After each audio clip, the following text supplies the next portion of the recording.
Belum dibuka. Oh, dibuka dulu langsung. Oh, langsung ini. Oh, nanti tunggu pembukaan. Jadi kita mulai.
Tes.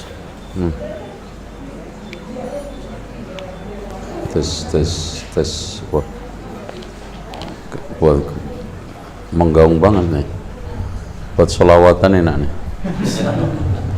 Tes. Masya Allah.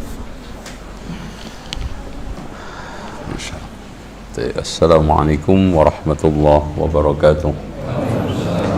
Innal hamdalillah nahmaduhu wa nasta'inuhu wa nastaghfiruhu wa nastahdihi wa na'udzu billahi min shururi anfusina wa sayyiati a'malina. Man yahdihillahu fala mudilla lahu wa man yudlil fala hadiya lahu. Asyhadu an la ilaha illallah wahdahu la syarika lahu wa anna Muhammadan abduhu wa rasuluh.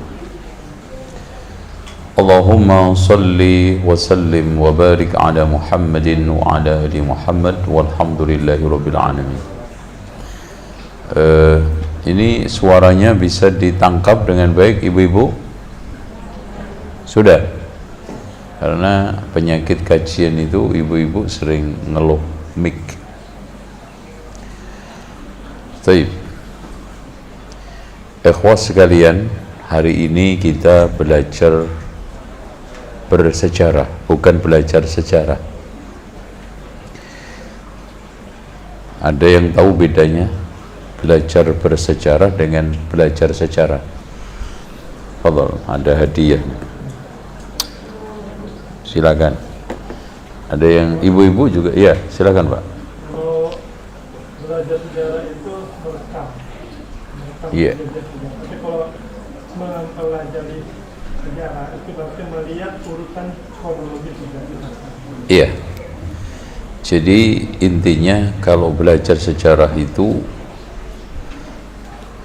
hanya mempelajari ilmu sejarah, terlepas dari benar tidaknya. Tapi kalau bersejarah itu bagaimana kita itu mempelajari sejarah secara benar dan kita bersejarah sesuai dengan data. Ya. Seperti yang dikatakan oleh Allah di dalam firman-Nya surat, antum lihat ya. Surat Al-A'raf ayat 176. Faqsusil qasasa la'allahum yatafakkarun. Bersejarahlah dengan benar supaya mereka itu bisa berpikir. Jadi ujung hasil daripada belajar sejarah itu bagaimana kita itu tingkat berpikirnya itu meningkat. La'allahum yatafakkarun. Jadi belajar sejarah itu bukan malah kita itu bodoh, bukan malah kita itu kaku, bahkan kita itu makin dewasa, makin cerdas, makin tingkat berfikirnya itu tinggi. La'allahum yatafakkarun. Baik. Makanya kata Imam Ibnu Khaldun yang punya bukunya bisa dibuka di halaman 6 Romawi 6 Romawi ya. Faedah mempelajari sejarah. Sejarah merupakan mazhab keilmuan paling bergengsi. Kenapa? Karena hampir seluruh ilmu itu butuh sejarah. Hampir semua ilmu, apalagi Al-Quran. Makanya antum cek aja rata-rata ahli tafsir itu ahli sejarah. Cek Imam At-Tabari, ahli tafsir juga ahli sejarah.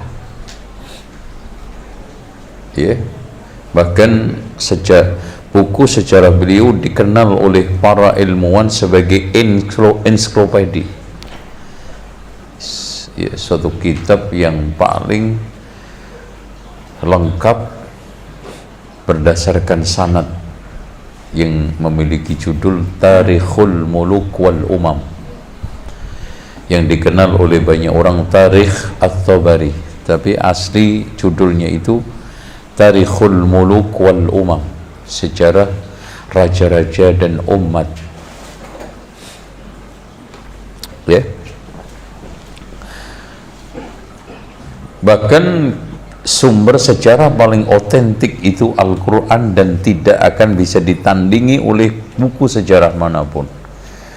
Arkeolog manapun, arkeolog mana yang bisa menemukan sejarahnya Nabi Adam? Enggak bisa. Makanya kita harus bangga punya kitab seperti Al-Quran yang sanggup mengungkap dulu Adam itu di mana. Coba bayangin mas, itu mau penelitian kayak apa? Istrinya Hawa itu.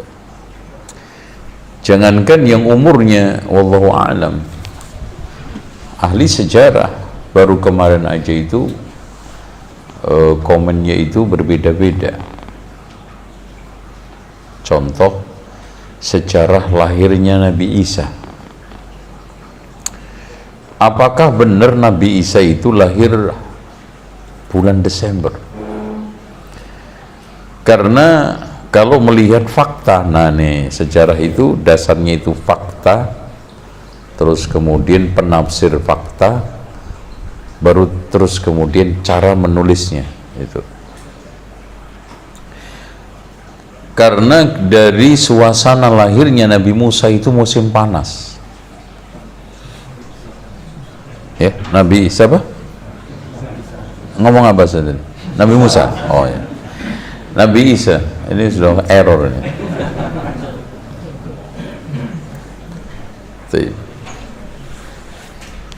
Jadi Nabi Isa itu lahirnya musim panas. Dalilnya Allah menyuruh Maryam untuk mengambil kurma rutab, dengan Allah berfirman, "Fawuzzi ilaiki bijid'in nakhlati tusaqit ilaiki rutaban janiyya." Di antara karomah yang diberikan oleh Allah kepada Maryam, cari wong Semarang itu ngerok ya, apa ya? Goyang pohon kurma, apa ya? Bahasa Jawanya apa? Iya. Itu goyang, rutopnya berjatuhan, coba bayangin. Padahal lagi hamil tua, bawa badannya itu nggak bisa. Sampai beliau itu berangan-angan untuk mati sebelum ini. Tapi dengan karomah yang diberikan oleh Allah, fahuzzi ilaiki bijid'in, jadi digoyangnya pun itu di pokoknya, gitu. Rontok itu. Nah, dari sisi tempat lahirnya pun diteliti oleh ahli sejarah, Nasirah dalam bahasa Latin Nazaret itu nggak pernah ada pohon kurma. Bahkan yang ada pohon kurma banyak itu dan bagus-bagus itu di Jericho. Yang sudah pernah ke sana, Jericho ya. Dan itu tempat pertemuan para rasul, para nabi, hampir semua pedagang mampir di situ. Makanya dulu itu pedagang-pedagang Arab itu melancongnya di situ, istirahatnya itu di Petra. Karena Petra itu tempat hiburan, tempat seneng-seneng, tempat pelampiasan. Udah ada yang ke sana? Aduh, kuper banget sampai. Paling ke Kelenteng Sampokong tok sampai ini ya. Itu ya. Itu Masya Allah. Nah, fakta seperti ini kan nggak bisa diingkari oleh siapapun. Sehebat apapun penafsir sejarah, fakta selagi sudah ditemukan tidak akan ada yang bisa nutup-nutupi. Makanya di Soviet itu mereka merayakan Natal itu Oktober, salah satu sekte Nasrani itu. Ada yang bulan Februari atau 18 berapa? Maret ya. Memang yang paling bagus, yang paling pas itu Maret, April, karena itu kurma sedang menjadi rutop. Karena panen itu Juni, Juli. Agustus itu udah terakhir. Ini dalil karena Allah tidak menyampaikan kapan, waktu, tempat, tahun, tapi Allah mengasih tanda zaman. Dan tanda zaman itu Masya Allah Pak, bukti sejarah yang paling akurat. Tanda zaman. Anda kasih contoh tanda zaman itu ya. Semut itu kalau sudah pindah ke rumah, dalilnya akan terjadi musim hujan. Tanda zaman itu. Karena kalau dia masih tinggal di tempat-tempat pokok, pohon, tanah dan yang lainnya, kebanjiran, mati kabeh kok. Itu. Makanya dia sudah mulai di dinding-dinding ini untuk menyelamatkan diri. Itu tanda zaman yang nggak bisa diingkari. Ya contoh aja kan dulu Jurhum yang tahu di situ itu ada Zam-Zam dan ada penghuni itu melihat tanda zaman apa, burung naik turun di suatu tempat, dan burung ini nggak mungkin kalau nggak ada air, karena burung ini turun hanya mencari air. Nah, itu akhirnya didatangi benar, ada seorang perempuan sama anak yang tidak lain adalah Hajar sama Ismail alaihissalam. Makanya sejarah itu ilmu paling bergengsi, sehingga umat Islam itu nggak boleh minimal nggak tahu sejarah yang disampaikan Al-Quran, minimal. Contoh aja surat Al-Kahfi, berapa sosok sejarah di situ? Ada berapa? Ini silakan Pak antum. Ini satu lagi nih. Ada berapa sejarah di surat Al-Kahfi tok? Surat Kahfi tok. Dan Yahudi yang menjadi asbabun nuzulnya ayat yang ada di dalam surat itu tanya sejarah. Itu kan? Berapa? Satu, sejarah orang yang berlomba-lomba tentang kebun saya lebih bagus merekah. Itu. Kemudian yang kedua, sejarah Khidir dan sama Nabi Isa. Ketiga, sejarah Dzulqarnain. Keempat, iya Al-Kahfi itu sendiri, Masya Allah. Bahkan orang Yahudi ketika itu, Muhammad ceritakan kepadaku tentang kisahnya Ashabul Kahfi kan gitu. Coba Dzulqarnain itu kan antum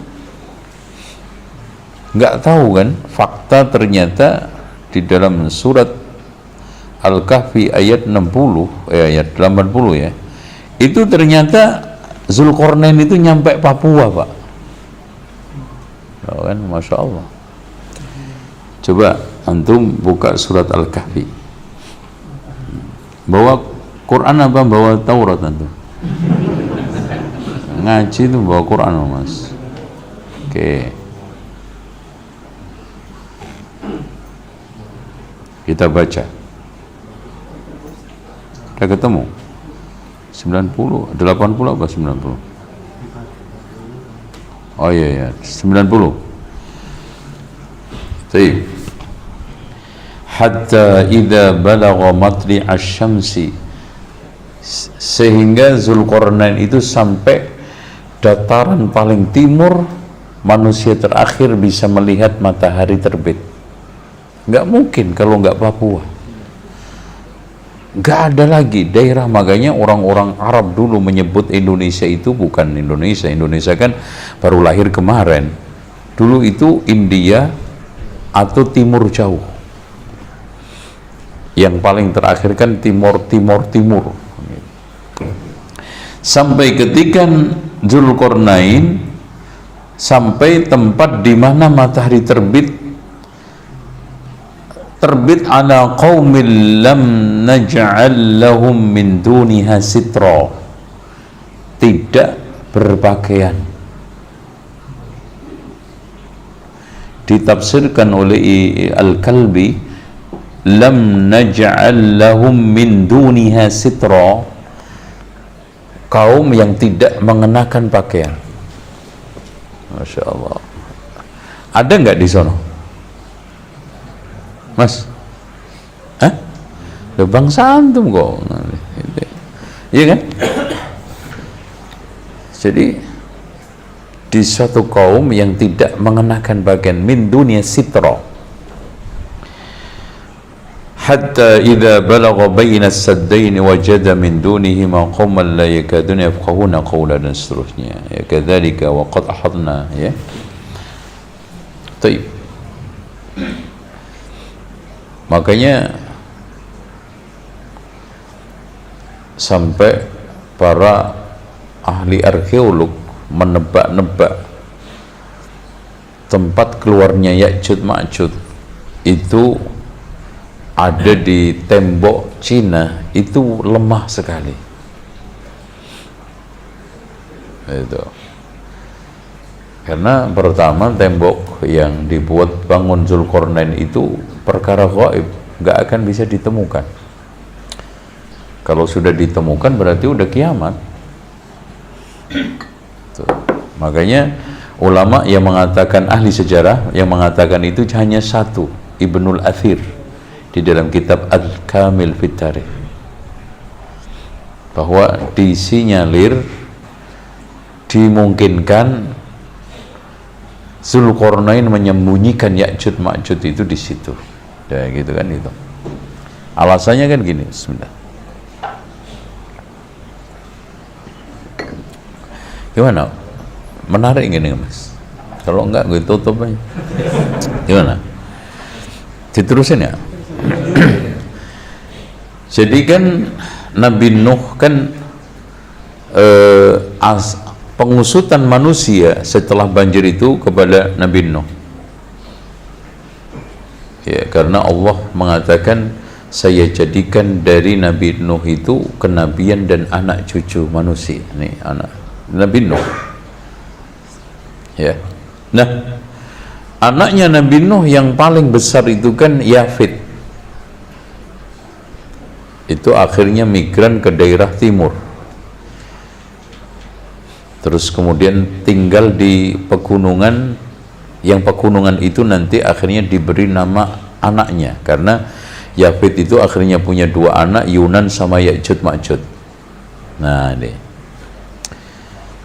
tapi kita nggak tahu kan Ya'juj Ma'juj itu nanti akhirnya migran ke timur terus, yaitu sampai Papua, karena di dalam buku-buku sejarah itu sudah disebutkan sering sekali daerah timur yang disebutkan, diantaranya adalah ada daerah di timur namanya Wak-Wak, yang tidak lain adalah Fak-Fak.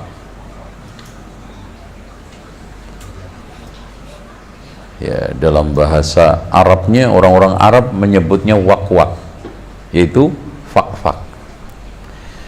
Karena mereka-mereka itu pelayaran sangat lancar sekali dari Khurasan, akhirnya Filipina, akhirnya Papua. Akhirnya sudah ramai. Dan di situ disebutkan pantai Wak-Wak itu terkenal dengan emasnya, Masya Allah. Dan betul Pak, orang nambang di pantai itu emas semuanya sampai sekarang.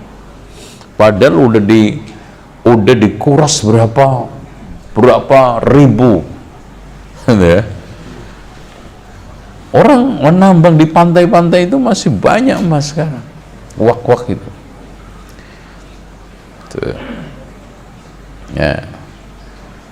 Makanya di kemungkinan Ya'juj Ma'juj di daerah sekitar itu malah jangan-jangan. Nah, Dajjalnya di sekitar Raja Ampat. Karena dia menempati pulau yang sangat terpencil.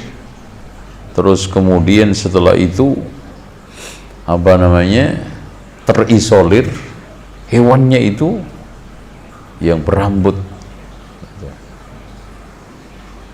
Jadi intinya ya itu prediksi semua ahli sejarah, tapi kita temukan di dalam Al-Quran. Dan tolong diperhatikan Pak, Zulkarnain itu manusia setengah malaikat, kata Umar bin Khattab. Makanya sampai detik ini ahli sejarah itu bingung, Zulkarnain itu apakah Alexander ini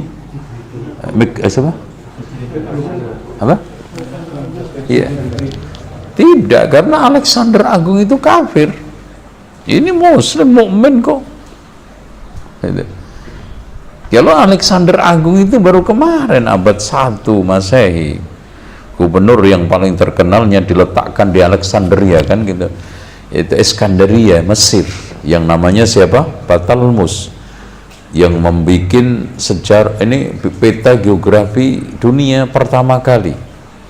Yang lahir pada abad 1, dan itu subhanallah di petanya Batalmus yang orang pertama kali memasukkan filsafat ke agama Nasrani, itu Batalmus itu sudah menulis bahasa Latin Baruz, berarti Baruz itu juga sudah cukup terkenal lama, karena komoditas yang paling bergengsi adalah apa?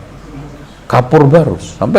Sampai sekarang aja orang-orang kampung kalau beli kapur barus nggak ngerti barus itu di mana, tapi ngomongnya kapur barus.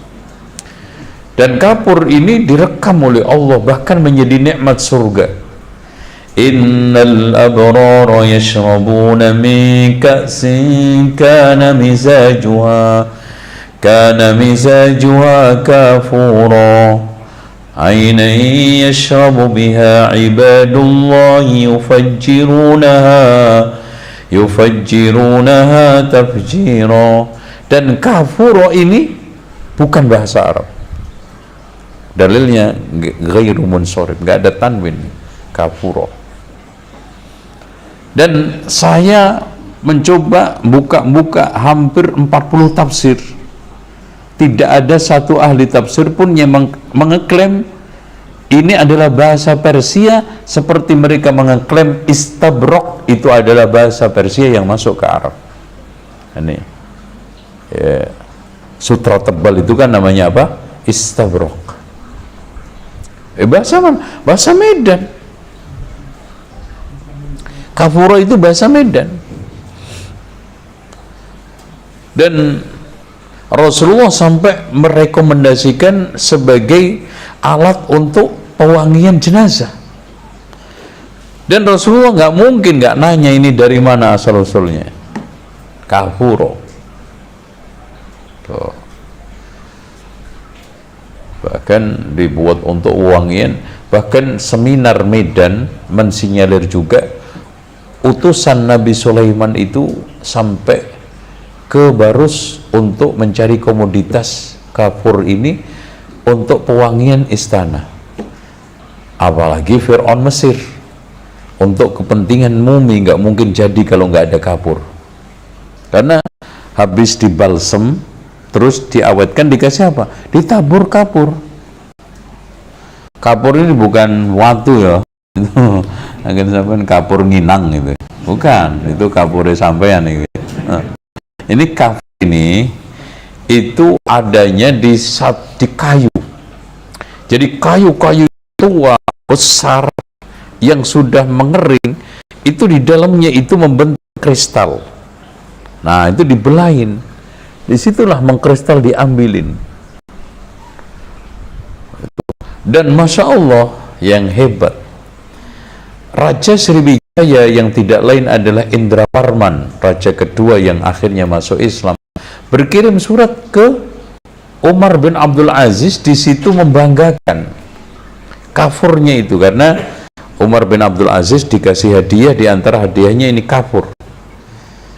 Kapur kami baunya itu sampai 12 mil. Itu coba hantum wangian segini aja kadang-kadang udah nggak nyangkut. Itu Pak, ketika dibelah di hutan Jas itu baunya sampai 12 mil. Itu makanya dia bangga sekali dari Raja India. Dan akhirnya Pak, suratnya ini direkam oleh dua sastrawan Arab, satunya oleh Ibnu Abdul Rabb Al-Andalusi di dalam kitab Al-Iqdul Farid, seorang ahli sastrawan dari India, dari Andalusia yang hidup pada abad ketiga. Di situ yang menulis lengkap isi suratnya Raja India, maksudnya Indonesia, Sriwijaya, Indrawarman, yang dikirimkan ke Umar bin Abdul Aziz. Di akhir surat itu dia mengatakan, wahai tuan raja yang tidak berbuat syirik kepada Allah, Masya Allah, hendaknya engkau mengutus utusan untuk mengajarkan aku Islam. Makanya nggak usah jauh-jauh, antum tanya sama Mbah Google, buka Wikipedia, Raja Sriwijaya kedua namanya Indrawarman. Di situ dikatakan Muslim, wahai raja Arab yang tidak menyekutukan Allah, hendaknya engkau utus utusan yang mengajarkan aku Islam. Tuh, Masya Allah. Jadi itu abad bertahun. Umar bin Abdul Aziz wafat tahun berapa? Nih, silakan.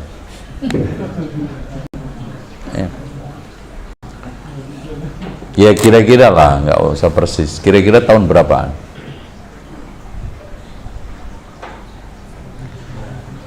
Nah, yang disinyalir oleh Hamka lebih apa ya, lebih maju lagi. Raja Kalingga itu telah berkirim surat kepada Muawiyah ibn Abi Sufyan, dan masuk akal karena Muawiyah itu sudah lama usul kepada Umar untuk membuat armada laut, angkatan perang laut, angkatan laut, tapi ditolak Umar karena keselamatan pasukan, karena orang Arab nggak kenal air. Itu jangankan renang lautan, sungai aja tenggelam. Itu beda dengan orang Kalimantan ya. Nah, yang menarik hadirin sekalian, di suratnya Sriwijaya itu disebutkan bahwa kerajaan kami terbuat bangunan dari emas dan perak, diapit oleh dua sungai. Mana? Sungai Musi sama Batanghari. Makanya kenapa Sriwijaya itu menjadi kerajaan kuat, karena menekankan maritimnya. Tuh, mau coba bayangkan kanan kiri sungai, subhanallah ya. Istananya itu di tengah menghadap lautan. Oh, Masya Allah. Makanya sangat kuat sekali. Dan kemudian akhirnya jatuh karena serangan kerajaan di Jawa. Nah, yang menarik, Raja Kalingga yang pusat kerajaannya di mana? Nah, orang Jepara pasti kalau nggak tahu tak suruh sunat lagi. Jadi itu disinyalir oleh Hamka sudah masuk Islam. Kenapa? Karena dia sudah menerapkan rajam sama potong tangan. Jadi siapa aja yang mencuri zina dipotong tangannya.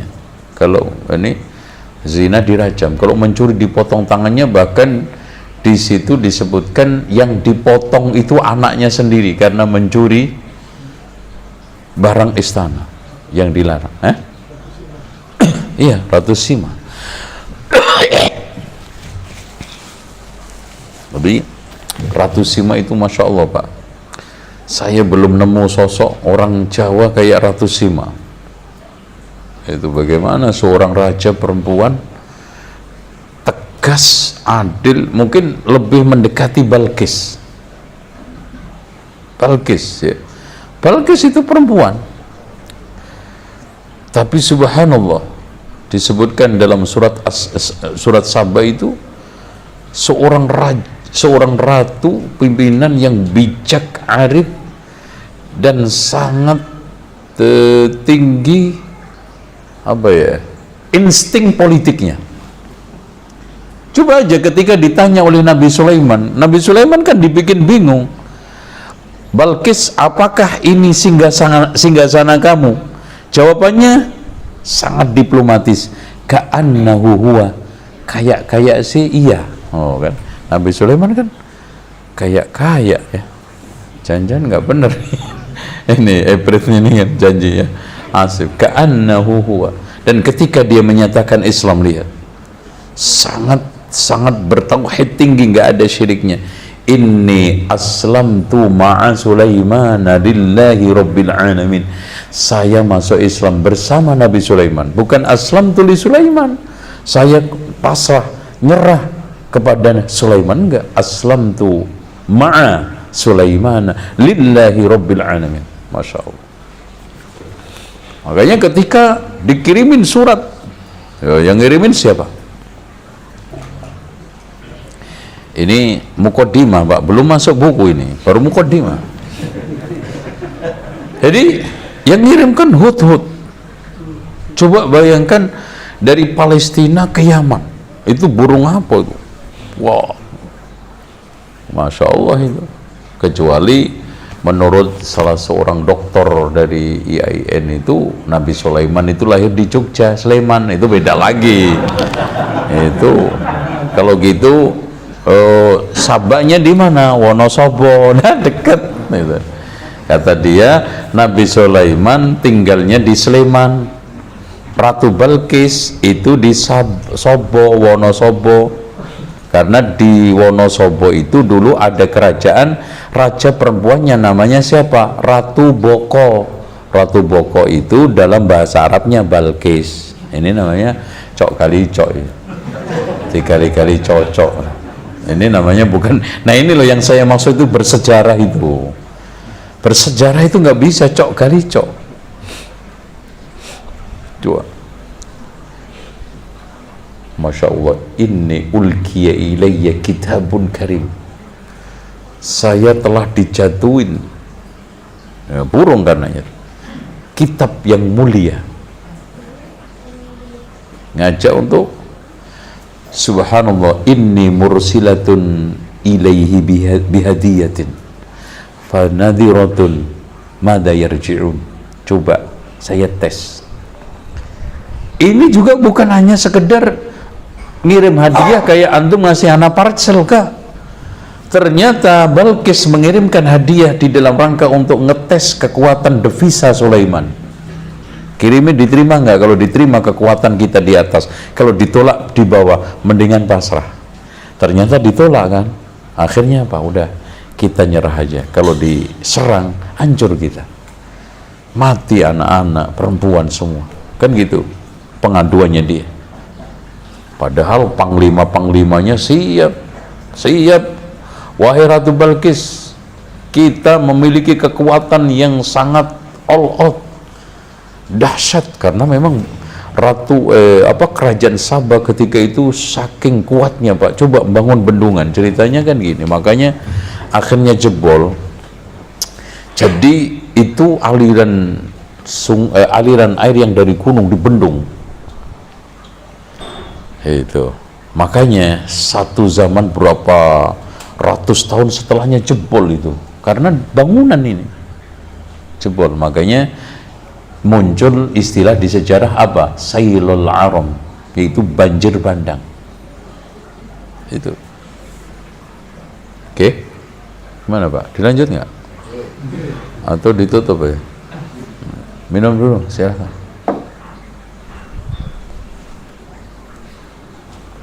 Gimana? Ini supaya sekali-kali selingan lah ya, sejarah itu. Karena rata-rata kalau belajar sejarah itu ngantuk.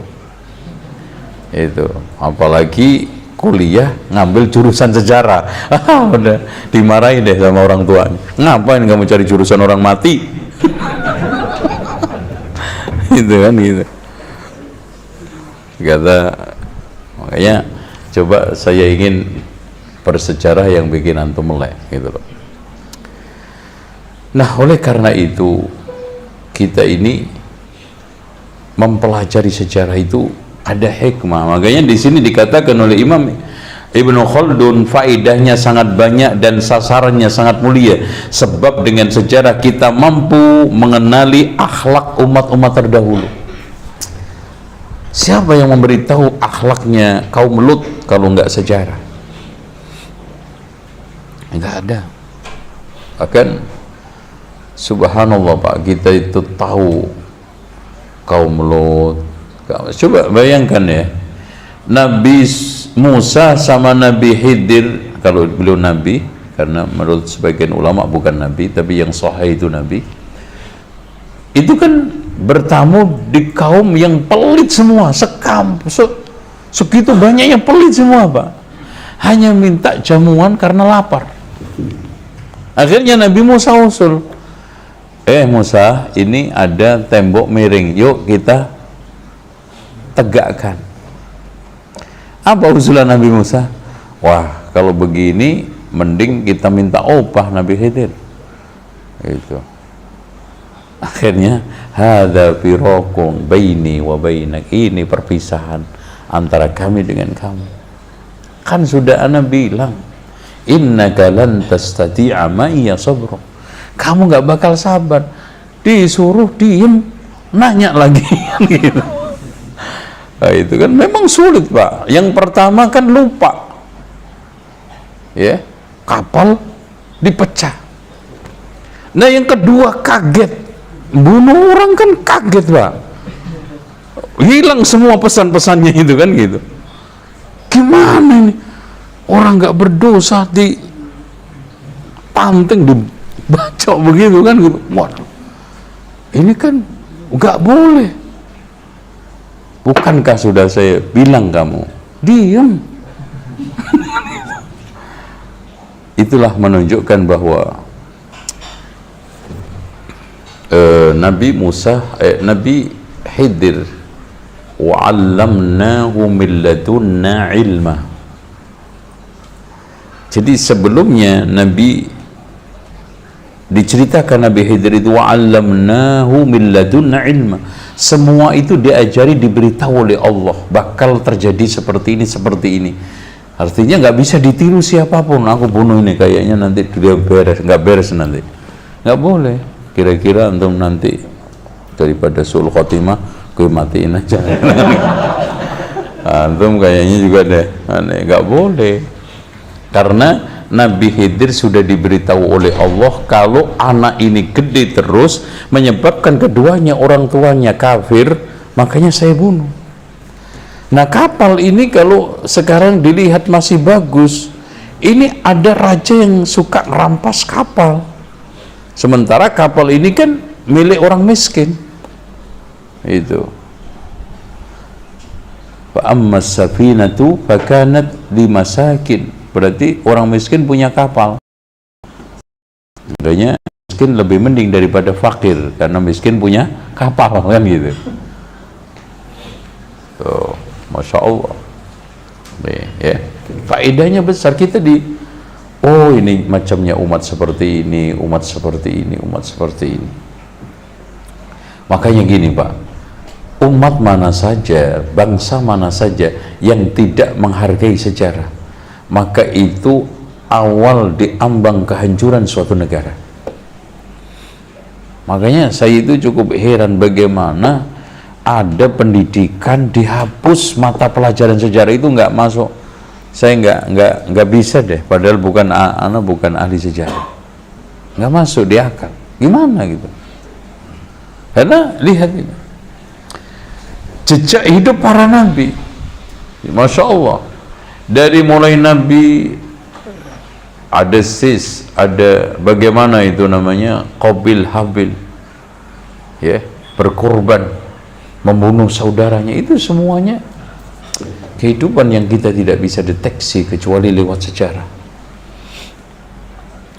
Dan tata kelola pemerintahan, mantu lihat, masya Allah, tata kelola pemerintahannya, Kertanegara, terus kemudian kan ada yang model raja, ada perdana menterinya, ada yang nggak pakai, itu semuanya sejarah.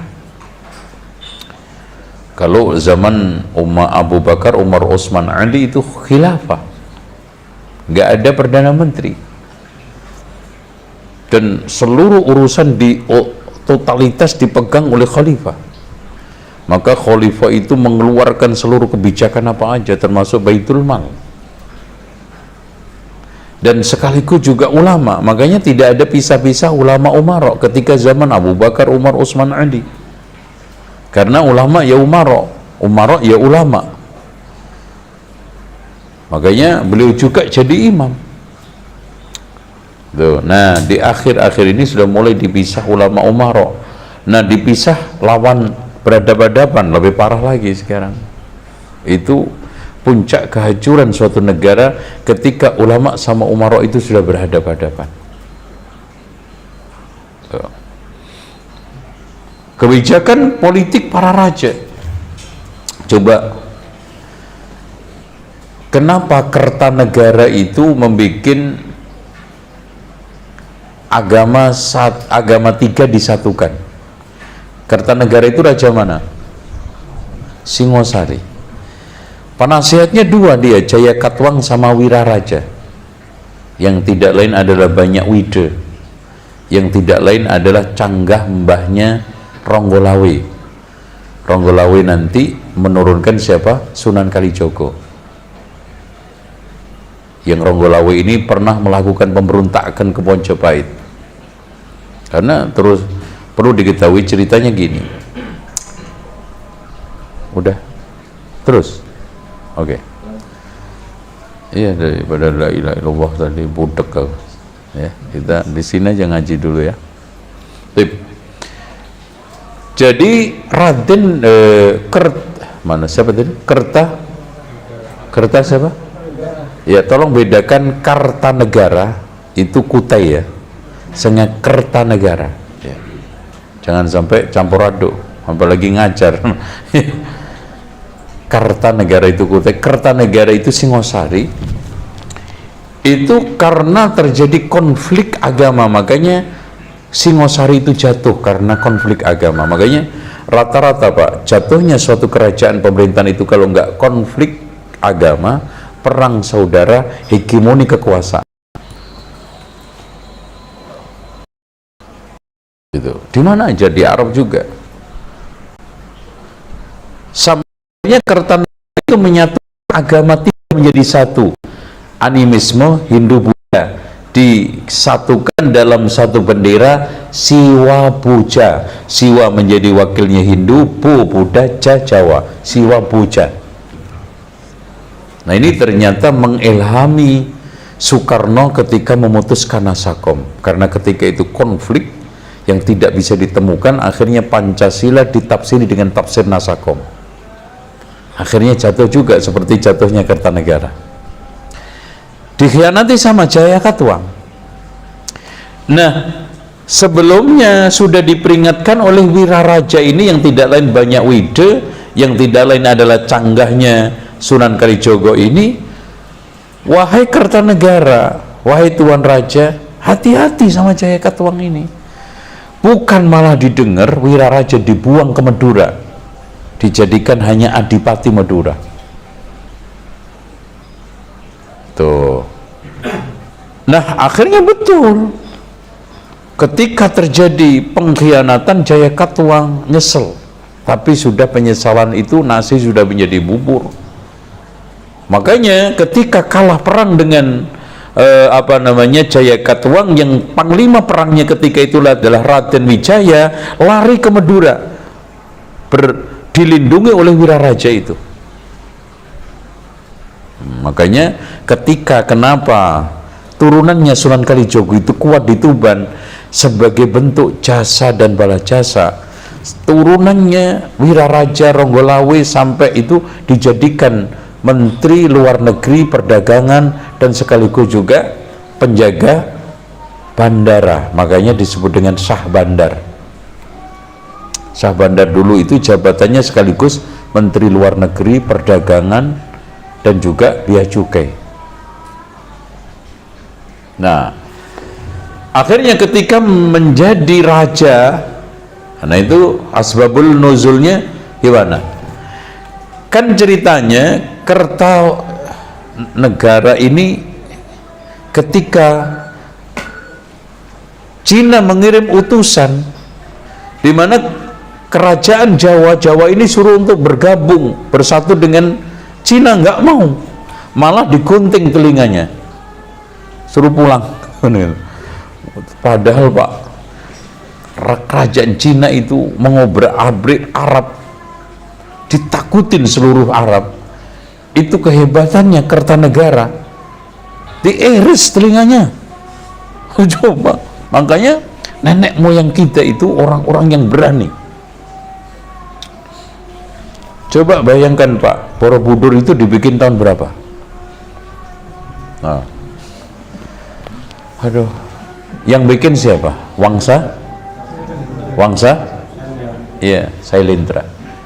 Itu tahun 800-an, 882-an. Itu sudah ada relief-relief kapal. Jadi memang maritimnya raja-raja Indonesia itu sudah kuat semua, hebat, nyampe Afrika. Dulu itu belum ada terusan Suez kan, untuk ke Eropa itu sampai lewat Yaman, Afrika. Tuh.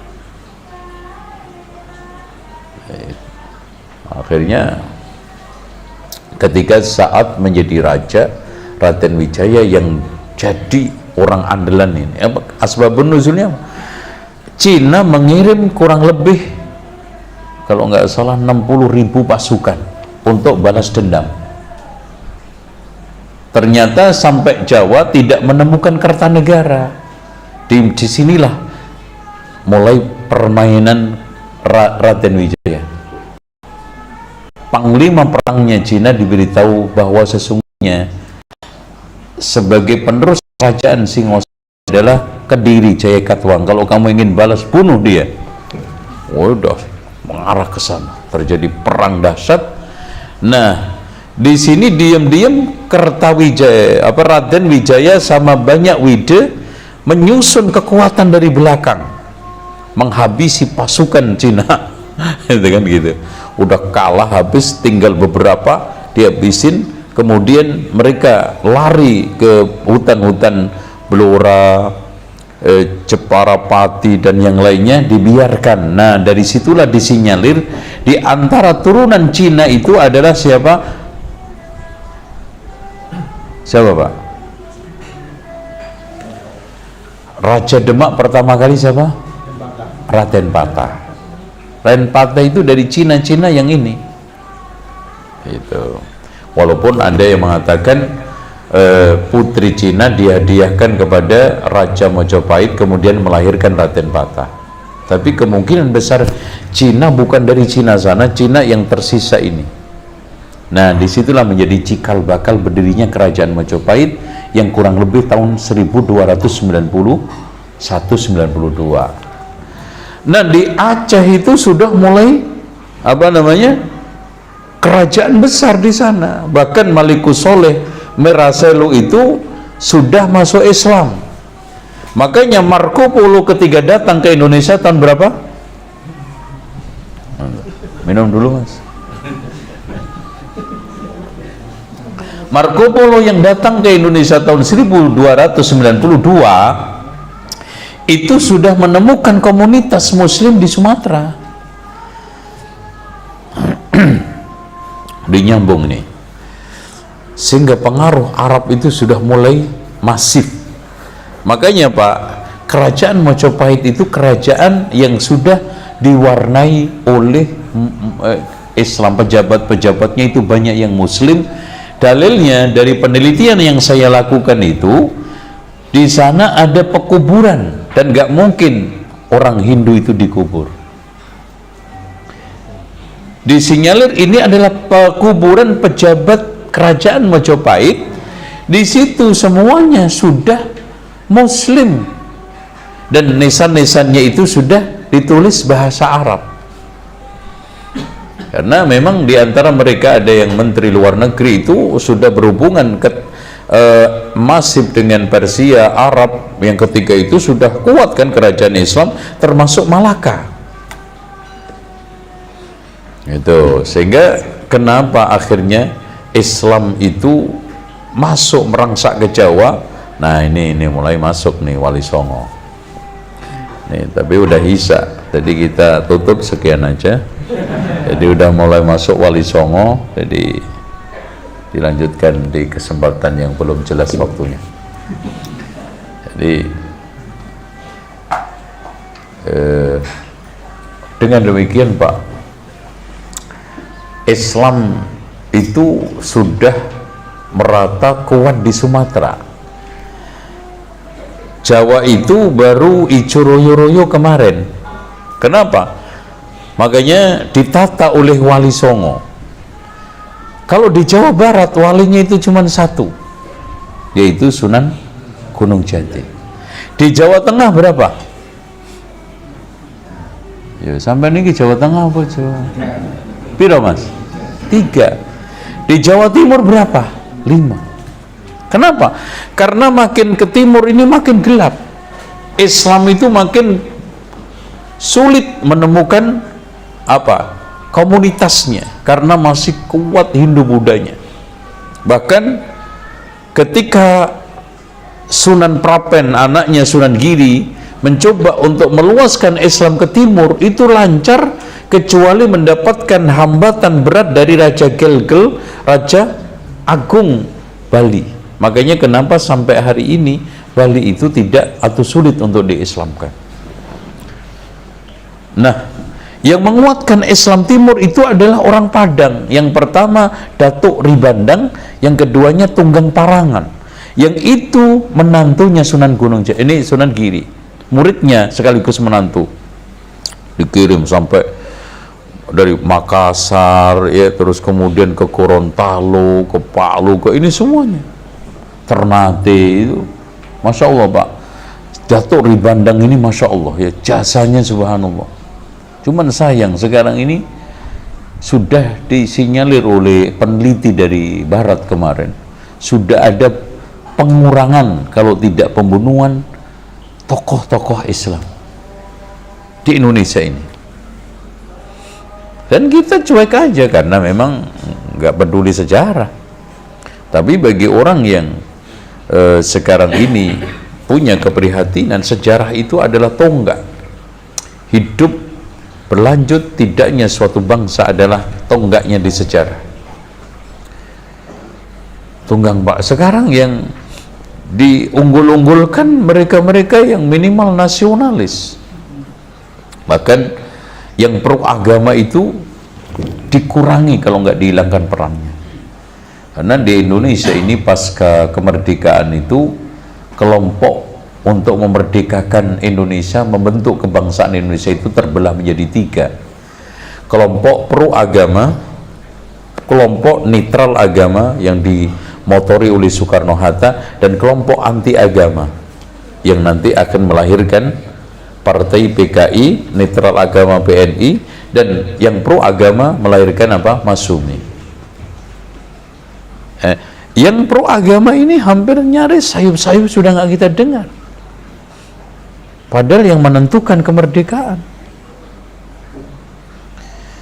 Nah antum kan ya biasa, biarin aja, yang penting gue makan nasi goreng lancar, kue tiaw lancar, gitu aja, pecel lancar gitu. Dan siapapun yang ingin menjajah suatu negara, yang pertama kali dihilangkan adalah sejarah.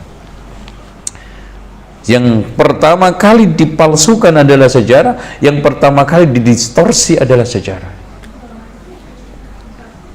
Maka bersyukurlah antum masih punya guru-guru sejarah yang Masya Allah ya, ngajarnya itu benar-benar peneliti sejarah, apalagi sejarah Islam. Sekarang nggak ada tokoh ahli sejarah Islam di Indonesia, itu udah nggak ada, Pak.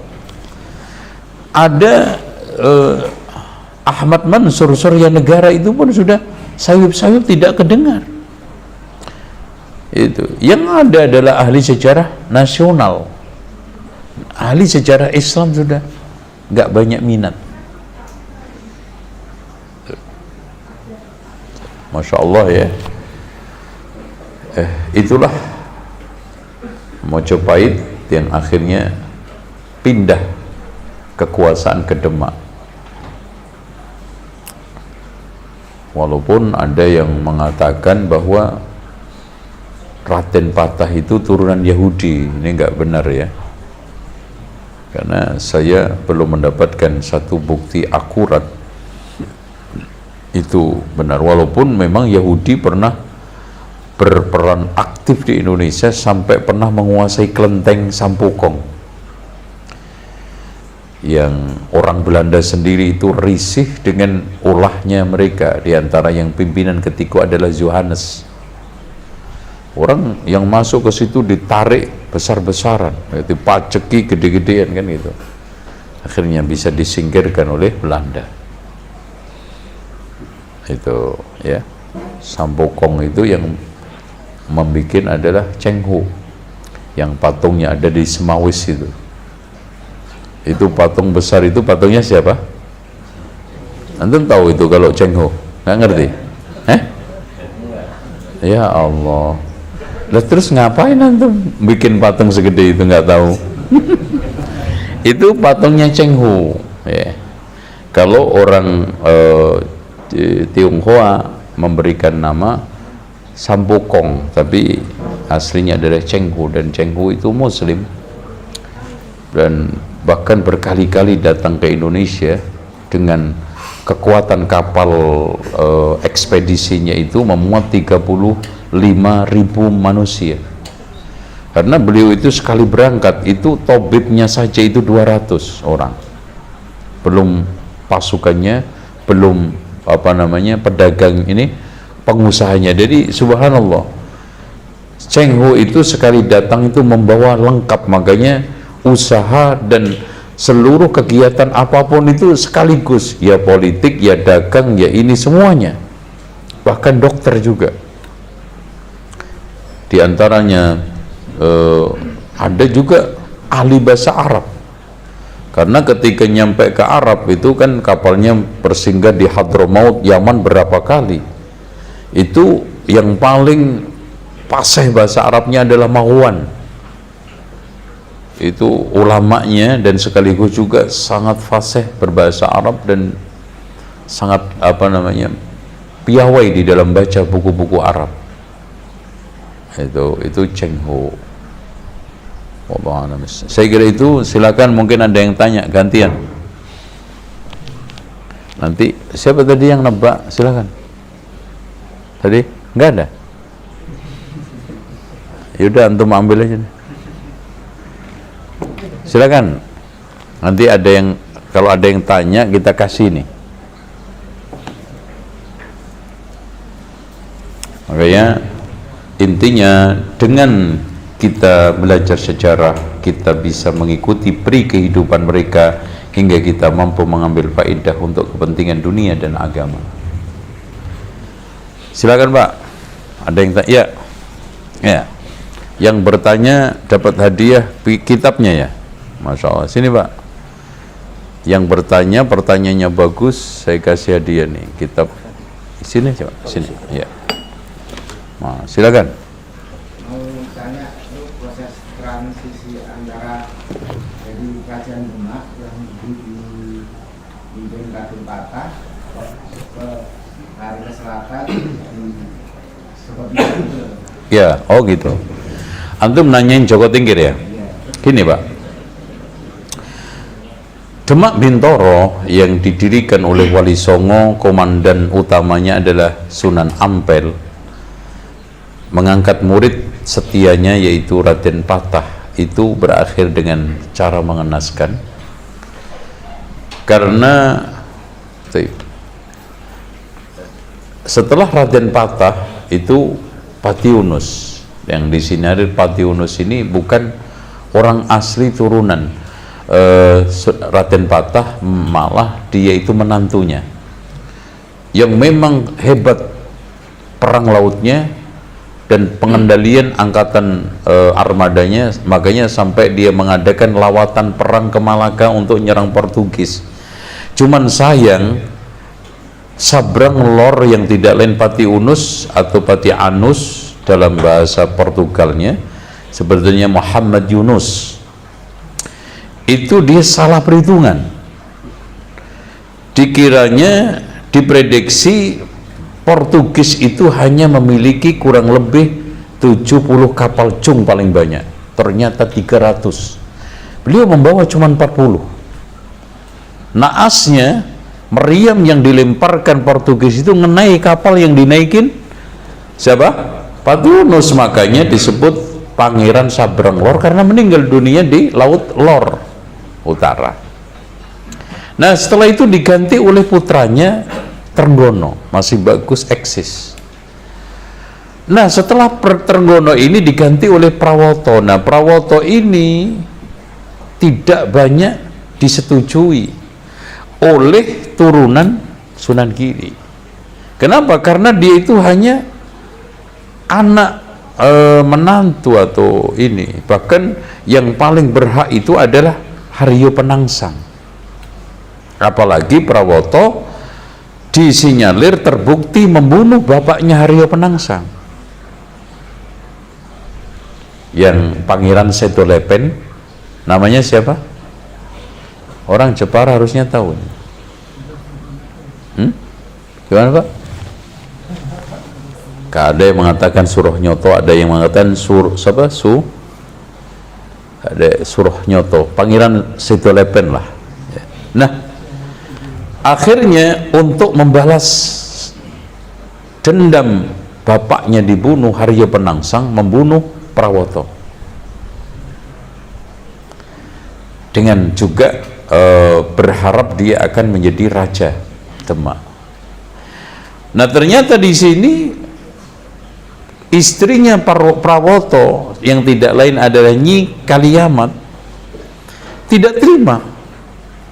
Nah, cuman nggak tahu ketidakterimaan ini sampai dia boikot, tidak pakai pakaian, tidak mau mandi bertahun-tahun, sampai bisa membunuh Haryo Penangsang. Akhirnya di sini Senopati Ingalugo Sayyidin Panetep Panotogomo bekerja sama dengan Joko Tingkir, yang ketika itu dibantu oleh Juru Mertani, yang tidak lain Sunan siapa? Juru Mertani Ki Ageng Ngerang, itu Adipati Jepara, untuk merencanakan pembunuhan Haryo Penangsang ini. Berhasil akhirnya. Nah, sejak itulah kerajaan Demak ditutup, dihilangkan, dipindah oleh Joko Tingkir ke Pajan. Itu. Di sini beberapa ahli sejarah itu mencoba untuk mensinyalir alasan kenapa Joko Tingkir memindah kerajaan Islam dari Demak yang sudah metropolitan, yang sudah sangat maju dan sangat strategis karena menghimpun antara pertanian dengan maritim karena dekat lautan, kepada satu kerajaan yang hanya agraris, pedalaman yang pasti akan mati. Karena satu, ingin menghindar dari pengaruh Islam murni. Kemudian yang kedua, makanya Joko Tingkir memaklumkan agama resmi yang diakui oleh kerajaan Joko Tingkir hanya agama wahdatul wujud, manunggaling kawula Gusti, yaitu agama ayahandanya yang tidak lain adalah Kebu Kenongo, yang bapaknya punya guru namanya siapa? Joko Tingkir. Sesi Jenar. Nah, Kebu Kenongo ini memang disinyalir mau memberontak, cuman gagal, makanya dibunuh akhirnya oleh Sunan Kudus. Tuh, cuman kan pembunuhannya, perangnya itu jadi legenda gitu ya, kayak semua diwarnai dengan kesaktian. Bahkan menangnya perang Sunan Kudus karena membawa bende yang kalau ditabuh meraung-raung keluar suara macan, berarti perangnya mau menang. Kalau nggak ditabuh, nggak keluar, berarti kalah. Enak juga ya, ditabuh wah, nggak bunyi, nggak jadi perang karena kalah. Jadi diarahkan kepada khurafat semuanya, kesaktian semua, legenda, mitos, ya kan gitu. Itu Pak. Nah, namun kerajaan Pajang ini tidak berumur lama, ya, karena akhirnya terpaksa diserahkan kepada menantunya yang tidak lain tadi itu Senopati Ingaloko Sayyidin Panatep Panotogomo, yang dia tidak lain adalah anaknya Ki Pamanahan. Ki Pamanahan itu anaknya Ki Ageng Selo. Ki Ageng Selo itu anaknya, ya antum cari sendiri, yang Masya Allah Ki Ageng Selo ini manusia hebat karena sanggup menangkap petir, sehingga petirnya itu ditangkap kemudian ditali lalu tidak bisa bergerak, akhirnya ditempel di Masjid Demak sehingga menjadi pintu bledek gitu. Makanya di sana ada namanya pintu bledek karena itu petir hasil tangkepan itu ya, Masya Allah. Seperti itu. Jadi itu Pak sejarah. Nah, akhirnya disitulah mulai muncul kerajaan Mataram yang akhirnya pecah menjadi 4 itu. Coba aja, awalnya Kartosuro jadi Surakarta, jadi Surakarta lagi, Kartosuro lagi, itu ya. Terus kemudian di Jogja aja juga pecah, ya. Pokoknya katanya Profesor Dr. Hasanus Simon, meskipun kerajaan Islam Mataram itu memimpin selama 355 tahun, tapi tidak pernah berdaulat karena selalu perang, kalau enggak satu dengan yang lainnya saling tengkar, pecah-pecah. Apalagi puncak perpecahannya terjadi perjanjian Giyanti tahun berapa? Anak kasih ini perjanjian Giyanti tahun berapa? 1751 ya, kurang lebih itu. Siapa yang nebak tadi? Antum udah dapat ini. Ya, fadhal, nggak apa-apa. Ayo. Jadi makanya dan Jogja itu pernah hilang Pak, dikuasai oleh Cina. Makanya kenapa akhirnya setelah mengambil alih lagi diharamkan seluruh orang Cina untuk beli tanah di Jogja. Itu asalnya itu. Makanya orang Cina nggak bisa beli tanah di Jogja, itu nggak bisa sampai sekarang karena pernah memberontak. Makanya tempat-tempat pelarian ketika dia diserang kalah itu, dia tinggal di beberapa hutan. Nah, biasanya tempat singgah persembunyian orang Cina itu diberi nama orang Jawa apa? Pacinan. Makanya mana aja daerah-daerah yang itu disebut Pacinan, itu dulu tempat sembunyi orang-orang Cina ketika dikejar pasukan Mataram. Pacinan itu biasanya di hutan-hutan, tempat-tempat yang tersembunyi. Contoh aja di Di daerah Sukoharjo itu ada daerah namanya Pacinan juga, dari kalimat tempat orang Cina gitu loh, Pacinan, Cina. Ya contoh aja di Jakarta itu kan ada Ragunan, itu aslinya dari Wiraguna, karena ketika Sultan Agung dulu menyerang Belanda ke Betawi, itu meletakkan dua panglima, menurunkan dua panglima. Panglima pertama Wiraguna, yang keduanya siapa? Ya. Nah, pasukan Wiragunan itu pangkalannya di Ragunan itu, makanya orang ngomong Wiragunanan, itu loh Wiragunanan, akhirnya Ragunan. Satu pasukan lagi dipangkalkan di daerah Matraman. Orang Betawi nggak bisa bilang Mataram, Matraman. Matraman itu dulu kebalikan dari Mataram. Oh, jadi makanya sejak itulah hegemoni Sultan Agung itu terkenal sampai Arab, sehingga dia diberi julukan atau diberi gelar Sultan oleh Raja Arab ketika itu. Makanya sejak itulah Raja Mataram itu bergelar Sultan itu, dan bangga dulu Pak kalau diberi gelar Sultan itu. Tuh. Nah, yang di Matraman itu Pangeran Purboyo ya, itu berpangkalan di Matraman. Orang itu sungainya lebar dulu, masuk perahu-perahu itu, cuman sekarang tinggal segini, kecil, itu pun jadi comberan. Karena Masya Allah Pak, Ciliwung itu dulu tempat rekreasinya Belanda, nona-nona Belanda itu bagus. Sana punya fotonya dulu ketika ditempati rekreasi itu, masih bening, bagus gitu. Sekarang udah rusak. Karena apa? Salah orang Indonesia itu selalu kalau sungai pasti diletakin belakangnya rumah. Beda di Eropa, sungai itu selalu dihadapin rumah, makanya bersih. Kayak kita dibuntutin, paling buat ngelempar apa? Itu akhirnya apa? Sungai itu pasti rungsep. Alhamdulillah. Itu Pak ya. Ada lagi yang tanya? Iya Pak. Ya.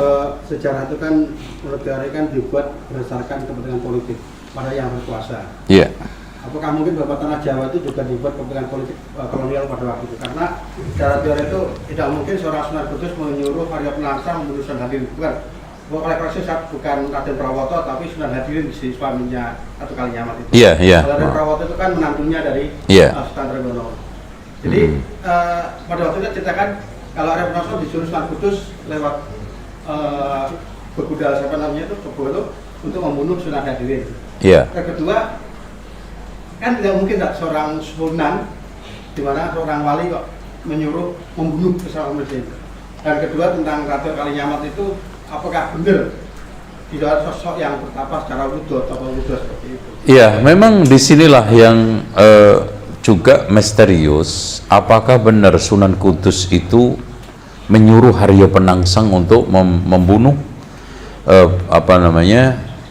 Prawoto juga, karena nggak suka, karena ketika itu Prawoto sudah mulai dekat dengan Sunan Kalijogo. Karena makanya sampai dicari-cari kenapa Sunan Kudus itu pindah dari Demak ke Kudus. Makanya cerita legenda itu sangat tidak masuk akalnya gini ya, contoh munculnya masjid ngengak-nginguk kan gitu, karena ketika itu siapa itu Telingsing ya, salah satu Cina yang Muslim yang mengajarkan ukiran itu nyari pengganti, nengok kanan nengok kiri, ternyata ketemunya Sunan Kudus. Itu dari sini sudah tidak klop. Kenapa? Ketika itu Sunan Kudus belum tinggal di Kudus, kan gitu, masih di Demak, namanya masih Ja'far Shadiq. Sunan Kudus itu disebut Kudus baru setelah pindah di akhir hayatnya, disinyalir karena terjadi persaingan politik di mana dari panglima turun menjadi imam masjid. Siapa yang menurunkan? Katanya Sunan Kalijogo, karena hegemoni dan pengaruhnya Sunan Kalijogo memang sudah mulai menanjak, apalagi setelah Prawoto itu. Makanya disinilah akhirnya muncul semacam dugaan bahwa karena Sunan Kudus merasa tergeser pengaruhnya oleh Sunan Kalijogo dan Prawoto juga sudah mulai ngeblok ke Sunan Kalijogo, maka Haryo Penangsang, murid kekasihnya dan yang juga masih mempertahankan Islam murni itu dicoba untuk diajak bicara. Yang paling berhak untuk memegang tampuk kekuasaan Demak itu kamu. Prawoto itu kan jatuhnya menantu. Ini sama persis yang terjadi di Majapahit antara Menak Jinggo sama siapa? Damar Wulan. Itu kiasan ya, aslinya itu Wikramawardhana dengan apa namanya, yang jatuhnya gini Pak, yang anak asli itu memimpin Blambangan, yang Majapahit itu menantu. Itu masalah. Akhirnya darah birunya kurang gitu loh Mas.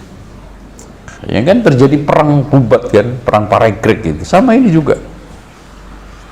Akhirnya dibunuh seperti itu. Tapi gini ya, intinya sejarah Indonesia ini masih banyak yang misterius. Jangankan yang umur yang G30 SPKI aja yang clear itu belum.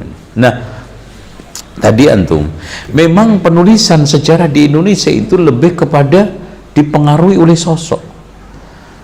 Sejarah versi tokoh itu menguasai penulisan sejarah. Contoh aja Negara Kertagama yang ditulis oleh Empu Prapanca sebagai kenang-kenangan pensiun dia. Makanya isinya itu nggak pernah ada mengomentari kekurangan-kekurangan Majapahit karena nggak berani. Dia menulis sosok sejarah itu. Ya, bagaimana Gajah Mada, bagaimana Hayam Wuruk, kekuasaannya itu dong. Nah, seperti itu. Intinya kita bisa simpulkan penulisan sejarah Indonesia itu seperti yang dikatakan oleh Soekarno, nggak pernah tuntas. Itu masalah. Nah, jeleknya ahli sejarah Indonesia ketika ngusut sejarah putus itu tidak dicoba untuk diteliti, disambung pakai legenda.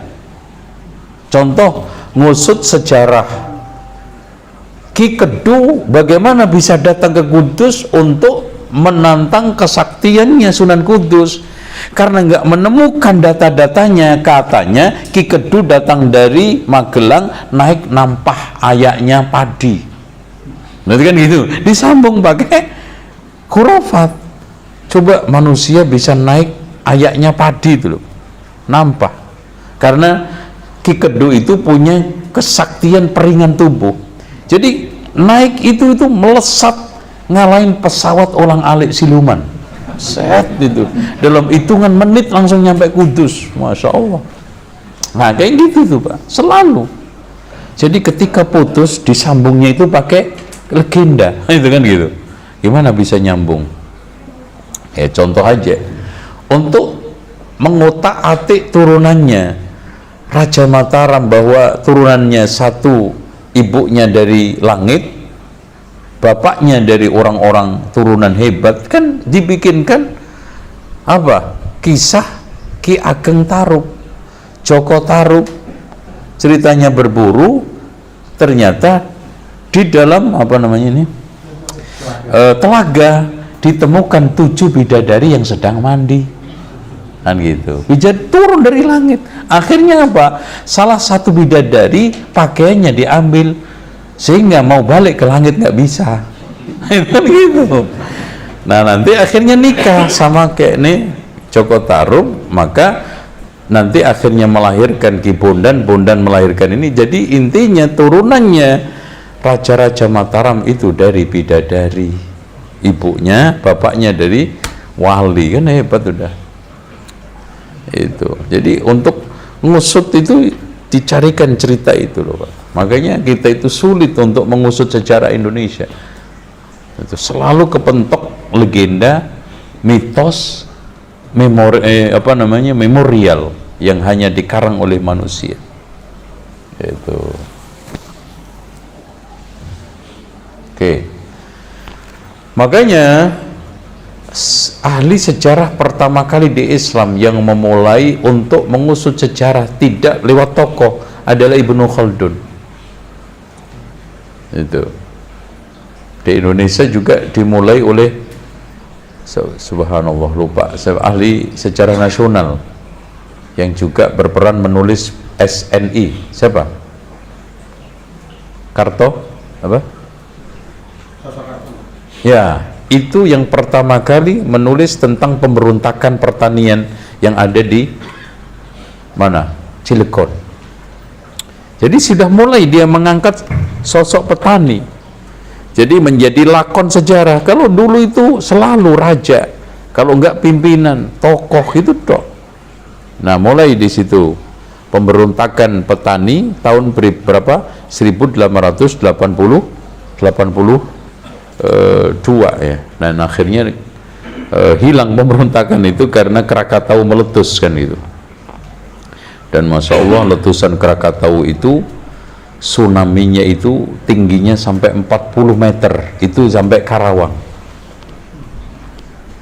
Akhirnya gunung yang besar sekali yang dikatakan oleh Mas Udi di dalam sejarahnya itu tinggi, menggelegar, tiap hari mengeluarkan api besar, mengecil karena letusan itu. 1882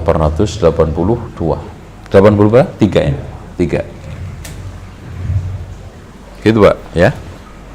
Ada tambahan lagi? Antum kayaknya ini dapat ini deh. Sepadan. Silakan. Oh sudah, oke. Yang lainnya coba. Tadi ini ada pertanyaan dari Dr. Hevi ya dari Rumah Sakit. Iya. Dia menanyakan benarkah Cheng Ho itu nama aslinya Cheng Hi? Kemudian yang kedua, beliau dikirim ke Nusantara bukan untuk ekspedisi, tetapi menyelamatkan calon putra mahkota yang akan dibunuh pamannya. Dan cerita ini beliau dapat dari teman beliau di Beijing yang menguasai sejarah.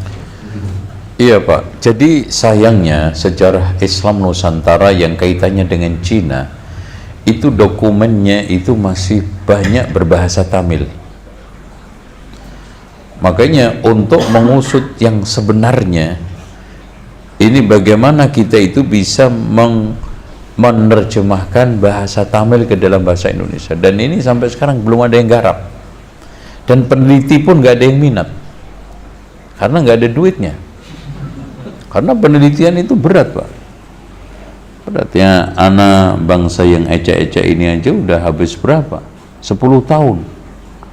Makanya coba siapa itu yang namanya orang Perancis yang menulis buku Takdir, itu siapa namanya, yang meneliti perang Jawa di Ponorogo. Penelitian dia lebih lama daripada perangnya. Berapa? 35 tahun ya diteliti.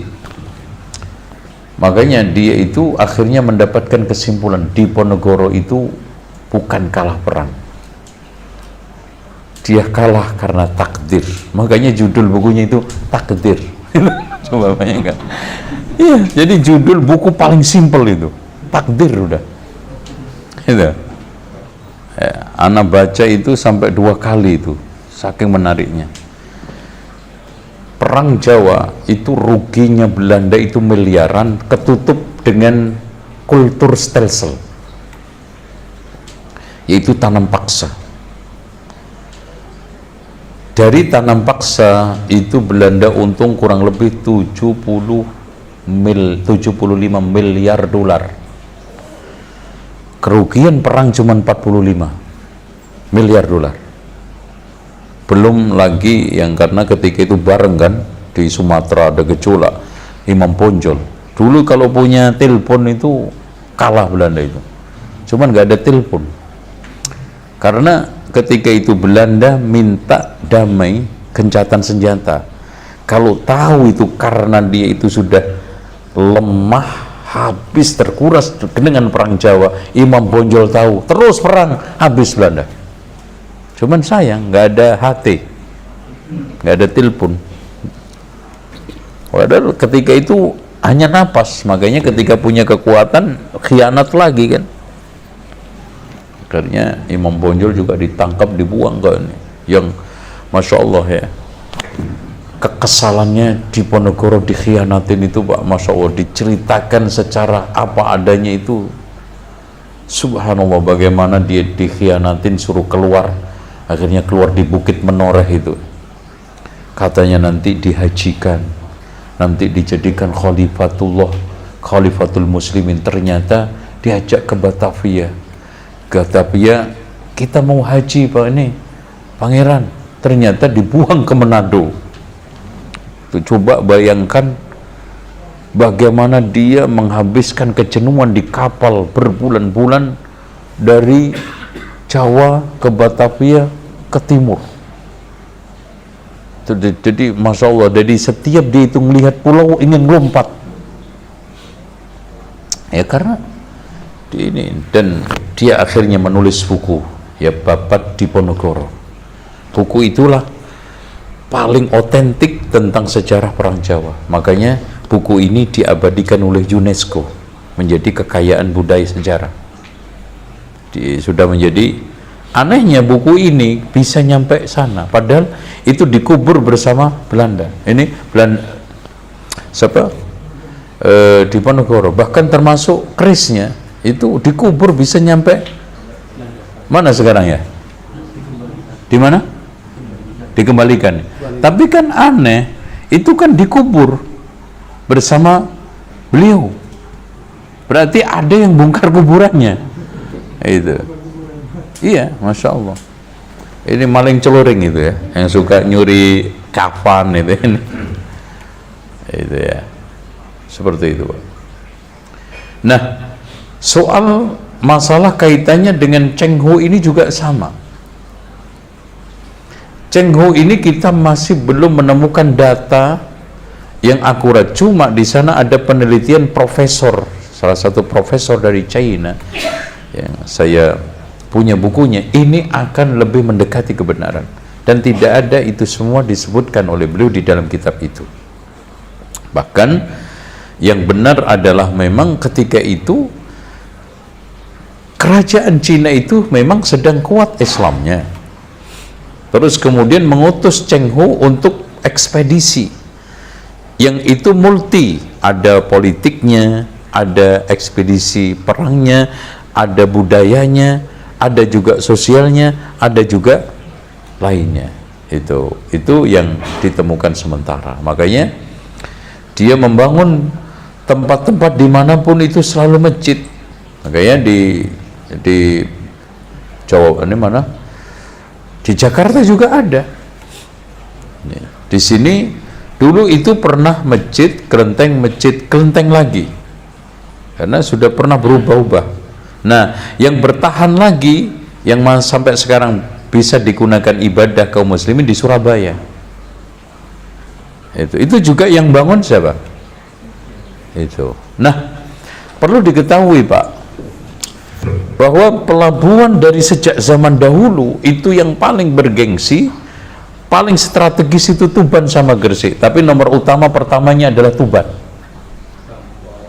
Ya, makanya kenapa bukunya Sunan Bonang itu nyampe Belanda, karena ketika itu ekspedisi kaum misionaris Katolik itu mampir singgah sesaat di sana, nginep mungkin sambil jalan-jalan, mampirlah ke pondoknya Sunan Bonang, diambillah buku-bukunya Sunan Bonang, karya Sunan Bonang, disimpan di sana. Intinya tidak dicuri itu ya, itu berdasarkan data tidak dicuri. Akhirnya termasuk juga Keropak Ferrara nyampe Italia, karena memang misionaris Katolik itu kan dari Italia, itu sudah mondar-mandir di sini Pak, dan pusat misionarisnya itu di daerah Pasuruan, terus mana lagi? Itu daerah dekat Pasuruan apa lagi? Hah? Itu yang banyak orang Arabnya itu daerah mana? Bangil. Kenapa? Orang Arab di sana banyak karena untuk menandingi misionaris ini dulu. Terus Malang. Nah, perjalanan mereka itu dari Pasuruan, Bangil, Malang itu pasti mau balik ke Italianya itu kapalnya di Tuban. Di sanalah banyak hotel-hotel, penginapan-penginapan untuk orang-orang hebat seperti ini. Nah, termasuk juga Cheng Hu bertandangnya di situ. Makanya ketika terjadi perang Paregrek, itu sebagian pasukan Cina itu terbunuh. Akhirnya Raja Jawa didenda kan, dengan sekian ribu tahil emas. Itu. Ini tentang masalah sejarah Cheng Hu. Wallahu a'lam bishawab. Yang saya temukan sementara, Cheng Hu adalah nama dari asli dia, dan dia melakukan lawatan adalah lawatan ekspedisi yang multi. Ada dagangnya, ada memang militernya, ada sosialnya, ada medisnya. Makanya yang diangkut berdasarkan temuan Ahmad Mansur Suryanegara itu, daya angkut kapalnya itu 35.000. Coba ngembayang nggak Pak? Kapal dengan daya muat 35.000. Masya Allah. Dan otomatis di sana ada masjidnya, ada ininya semua. Itu coba sholat semua di dalam masjid itu besar. Makanya bertingkat-tingkat. Tuh. Yang tanya, ini kasihkan Pak dokternya ini aja. Ya. Ya, silakan. Saya ketika ke Cina juga mencari data-data sejarah yang kaitannya dengan Islam itu minim sekali. Sampai saya datang ke masjid yang dibangun katanya oleh Amr bin As itu kan? Apa? Iya, Guangzhou itu. Saya juga tidak menemukan banyak data. Karena memang mereka nggak punya, nggak ada interest ke sana, ateis ya gitu. Harusnya peneliti-peneliti Arab, cuma sayangnya ahli sejarah Arab nggak banyak merekam dakwah Nusantara ini. Banyaknya itu kalau nggak sarjana barat, peneliti dari luar negeri. Gitu. Yang saya temukan yang merekam Nusantara itu beberapa buku aja, diantaranya Mas'udi. Caranya dia adalah Mu'tazilah. Mas'udi ini punya kitab namanya Murujud Dhahab, itu merekam Nusantara, bahkan dia menceritakan tentang gunung ini apa namanya Krakatau ketika itu masih besar, karena Mas'udi hidup pada abad ke-9 Masehi, belum meletus sampai habis. Itu dia menceritakan setiap malam terutama mengeluarkan suara gemuruh yang sangat menakutkan dan api menyala-nyala yang sangat mengerikan. Ya kayak kemarin baru melorot pasirnya aja tsunami kok. Itu. Makanya Sumatera, Jawa itu nyambung, pecah habis gara-gara letusan terakhir itu. Dulu itu nyambung, Pak. Makanya disebut Aji Sakat Dowo, Jowo, karena memang memanjang dari Sumatera sampai Bali. Itu nyambung. Makanya antum kalau mau masih ngintip Google, itu di bawah laut itu masih nyambung sebetulnya. Dari Sumatera, Jawa itu masih nyambung, cuman atasnya aja hilang berapa meter. Makanya kiamat itu gampang ya. Pemujaan kutub utara, setelah itu air meninggi, udah pulau banyak yang habis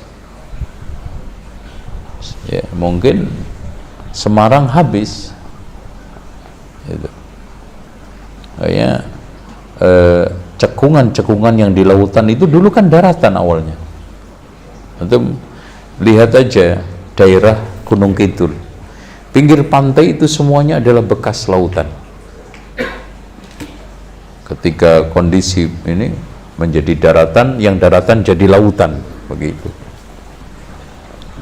Makanya disinyalir Jogja itu nanti akan hilang karena letusan dahsyat Merapi, karena sekarang ini sudah membentuk sungai bawah tanah. Kan ada kan di Gunung Kidul. Oke. Ada lagi yang nanya? Jangan sulit-sulit, Pak. Ya. Ya. Ini ya? Oh iya. Ini saya ya. Antum udah punya belum? Jazakallahu khairan yang sudah disampaikan. Setelah diterangkan tadi tentang sejarah dari Nusantara, kemudian apa kaitannya dengan hikmah dakwah wali Allah di, ya khususnya di Nusantara ini dari pembahasan tadi yang disebutkan dengan kaitannya dengan hikmah dakwah ini. Gini Pak, saya akan sampaikan hikmah, Masya Allah ya. Gini, coba Mbah Wali itu dulu datang ke Indonesia, yakin belum ada masjid. Kalau saya datang ke Semarang langsung ada Masjid Aisyah Tablek. Kesini siap kajian, Masya Allah, pakai AC lagi. Dari sini ikhwan, bahwa jangan sampai ada kesan meremehkan mereka. Wallahi kita ini semua tidak ada apa-apanya dibanding mereka. Coba bayangkan bagaimana Syekh Maulana Malik Ibrahim itu bisa melobi raja-raja. Raja Jawa itu takluk semua sama dia. Makanya di nisannya itu dikatakan dia itu sandaran para menteri. Masya Allah. Kebanggaan para sultan dan tumpuan fakir miskin. Kan ini gelar tidak main-main dan bukan asal comot terus ditempel. Kenapa? Karena ternyata Syekh Maulana Malik Ibrahim itu melobi raja-raja Campa, Malaka untuk supaya bisa mengonektingkan dakwah di Jawa sehingga masuk ke istana. Walaupun akhirnya menolak Ongkowijoyo, walaupun sebetulnya banyak ahli sejarah menolak Ongkowijoyo, tidak ada. Yang ada adalah Wikramawardhana sebetulnya. Oke. Coba bayangkan Pak, Sunan Prapen itu nyampe Lombok. Antum bayangin nggak kendaraannya itu hanya sapi, dokar, dan mungkin melalui hutan, pematang sawah dan yang lainnya. Antum ngebayangin nggak? Kalau sekarang alhamdulillah kita pesawat, bis, Masya Allah. Tapi anehnya bayangkan ya ikhwan, dengan fasilitas yang serba terbatas, wali itu sering ngumpul loh. Coba kerupak Ferrari yang ditemukan di Italia itu kan hasil sarasean yang dilakukan oleh para wali yang diadakan di Giri Kedaton. Ketika itu dipimpin oleh Sunan Giri. Di pucuk gunung mengadakan satu rapat sarasehan untuk membahas soal masalah-masalah strategis kaitannya dengan dakwah, terutama ketika itu menyoal makrifatnya Syekh Siti Jenar. Itu diadakan tahun Wawu bulan Ramelan. Ramelan yang tidak lain Ramadan. Karena orang Jawa itu nggak bisa bilang bot itu berubah menjadi la. Makanya Sunan Ampel ketika datang ke Jawa kan didampingi oleh dua saudaranya, satunya Burereh yang tidak lain adalah Abu Hurairah, akhirnya tinggal di Mojo Agung, dikenal dengan Sunan Mojo Agung. Yang satunya tinggal di Gresik, dikenal dengan Ali Murtolo, padahal aslinya Ali Murtabo. Itu. Karena orang Jawa nggak bisa bilang bot, bisa nyelam. Romelan, Ramadan. Makanya kalau ada orang namanya Romelan, berarti itu dulu Ramadan maksudnya. Itu. Seperti itu.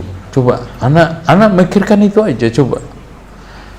Dan Masya Allah Pak, setelah saya itu membaca kitabnya Sunan Bonang, subhanallah, benar analisa Profesor Dr. Drewes, kalau mereka ini bukan ulama, minimal bukan orang biasa. Tapi saya katakan ulama hebat, Sunan Bonang. Coba sekelas beliau sudah mengkritiki pemikiran sesat Abdul Wahid Al-Makki, seorang pengikut aliran sesat yang tinggal di Mekah. Makanya dari sinilah buku ini menunjukkan bahwa Sunan Bonang itu pernah tinggal di Mekah. Makanya Profesor Dr. Hamka sangat membela mati-matian Sunan Giri sama Sunan Bonang itu pernah haji dan belajar di Mekah. Karena satu, dari mana beliau bisa bahasa Arab? Masa belajar karo bejo di Jawa? Harusnya bejonya lebih terkenal dong daripada Sunan Giri. Makanya Sunan Giri ketika di Mekah belajar kitab Ahkamus Sultaniyah karya Imam Al-Mawardi, makanya beliau itu sangat piawai di dalam masalah tata negara. Makanya kalau Sunan Giri disebut dengan raja negara, kalau Sunan Bonang raja ilmu. Dan penggunaan bahasa Arab Pak, saya itu kagum. Dan buku itu ketika ditulis semuanya marojiknya, rujukan daftar pustakanya itu Arab semua. Dan yang menjadi rujukan adalah kitab Tamhid sama Ihya Ulumuddin. Tamhid ini saya baru temukan baru-baru aja 5 tahun yang lalu. Saya cari ketika penelitian itu, saya cari di Google nggak nemu. Kita cari, ketemunya ternyata itu di museum apa sih itu yang tempat manuskripsi India. Tapi alhamdulillah diterjemahkan atau ditulis dicetak oleh Menteri Wakaf dan Agama Turki. Judul kitab At-Tamhid karya Abu Syakur As-Salimi. Di dalam masalah bidang akidah, Sunan Bonang merujuk kitab itu, dalam bidang akhlak merujuk kitab Ihya Ulumuddin. Saya coba anak deg-degan, wah, kalau Abu Syakur As-Salimi ini kan Hanafi, kalau Hanafi jangan-jangan Maturidi. Wah, kalau Maturidi bablas ini. Ternyata akidahnya mengikuti akidah Abu Hanifah. Makanya ternyata Sunan Bonang itu bukan Syafi'i, tapi madhabnya Hanafi, dan juga bukan Asy'ari apalagi Maturidi, tapi akidahnya Ahli Sunnati wal Jamaah. Karena As-Salimi, yaitu firqah Salimiyah, itu kata Imam Ibnu Taimiyah, satu firqah yang paling dekat dengan Ahli Sunnah wal Jamaah. Kelemahannya cuma satu, saking tingginya anti bid'ah, untuk memerangi bid'ah membolehkan pakai hadis maudhu. Itu aja yang masalah. Makanya Sunan Bonang sangat keras masalah bid'ah. Cek aja di kitab itu, anti bid'ahnya. Karena apa? Terpengaruh dengan kitab yang ditulis oleh Abu Syakur As-Salimi. As-Salimi itu firqah Salimiyah yang sangat anti terhadap berbagai macam bid'ah agama, sampai saking antinya membolehkan pengikutnya menggunakan hadis dhaif dan palsu untuk memerangi bid'ah. Nah ini, oke, sudah mulai kepanasan. Jadi gitu ya Pak ya. Hikmah itu intinya, Masya Allah, kita semuanya ini kecil. Alhamdulillah, sekolah Madinah berhasil kok. Di sana makan kebuli tiap hari, umroh pakai pesawat. Di sini dakwah, Masya Allah, disambut, dinepin di hotel, dikasih durian lagi, Masya Allah. Ya Allah, dulu Masya Allah Pak, coba Syekh Maulana Malik Ibrahim untuk mendakwai orang-orang, coba dari Gresik, Tuban, Bluro, itu kan tandus sampai surplus pertanian, karena memang beliau ahli irigasi pertanian, makanya dikirim ke sini. Dulu tugasnya di Patani, makanya di Patani itu ada desa namanya di Pantai Gresik, sama ternyata Gresik. Oh Masya Allah. Tuh. Dan saya mencoba untuk datang ke sana, itu memang gersang. Yang Masjid Pasucinan itu masjid yang didirikan katanya oleh Syekh Maulana Malik Ibrahim. Ketika penelitian saya ke sana, itu daerah gersang. Sekarang jadi tambak-tambak semua ya. Itu Masya Allah ya. Coba membagi tugas ini, connect. Coba Bapak, dai sampai punya negara. Antum sekarang RT aja nggak punya. Coba bayangin Pak, bayangin nggak? Ini orang ecek-ecek, nggak mungkin. Dan itu terkonektingkan semua, Demak, Bintoro, Cirebon sama Banten, bahkan nyampe Malaka. Berarti jaringan dakwah yang cukup kuat. Ya kita kan masih tablek ya. Ngajak ngaji RT aja susah, apalagi raja. Loh, itu ya. Ini barokah dakwah. Dan kita sekarang menikmati Islam, kita nggak boleh memecamkan jasa siapapun berkat dakwah mereka. Kita melanjutkan, walaupun memang di sana ada naik turun fluktuatif, dan maaf, misi Wali Songo yang murni memang terbelokkan sejak hegemoni Sunan Kalijogo itu menanjak, apalagi Pajang. Sejak itulah mulai misi Wali Songo itu berbelok, walaupun secara masif masuk Islam. Sampai Sunan Kalijogo membuat satu syair, yaitu syair Islam Ijo Royo-Royo yang terkenal itu ya. Wallahu a'lam bishawab. Demikian kita akhiri dengan doa kafaratul majlis. Subhanakallahumma wa bihamdika asyhadu an la ilaha illa anta astaghfiruka wa atubu ilaik. Assalamualaikum warahmatullahi wabarakatuh.